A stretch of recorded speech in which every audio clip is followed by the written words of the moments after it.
En attendant, on va retrouver le GMP, le gouverneur militaire de Paris, qui est aux côtés de vous, Jean-Claude Narcy.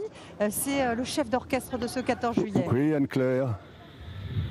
Oui, Anne-Claire, et nous avons rappé avec vos rappeurs, vous vous souvenez, il y a quelque temps à Aubagne. Je me dirige vers le général Avad.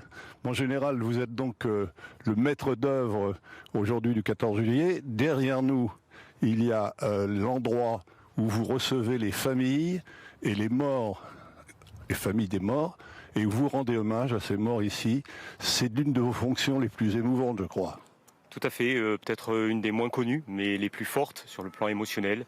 Et nous mettons en œuvre ce qu'on appelle les plans hommages, et qui permettent de recevoir les familles, de les accompagner dans la douleur. Et ce plan hommage est très important. Alors c'est votre premier 14 juillet à la tête du 14 juillet. Vous en êtes le réalisateur, le responsable. C'est donc le plus beau spectacle de l'année qui va être sur les Champs-Élysées avec 5000 hommes à terre et dans le ciel. Qu'est-ce que vous ressentez ? Je ressens beaucoup de fierté, c'est de la fierté plutôt collective.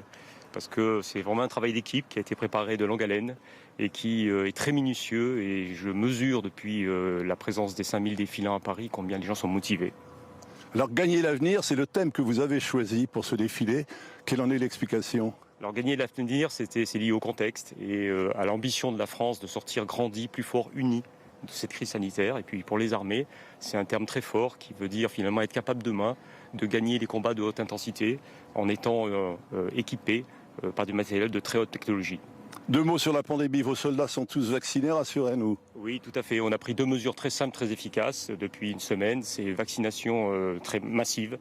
Donc quasiment tous les soldats sont vaccinés. Et ensuite, cloisonnement des gens dans les lieux de stationnement. Merci mon général. On se retrouve tout à l'heure à l'Étoile avec le chef d'état-major des armées et le président de la République. Merci.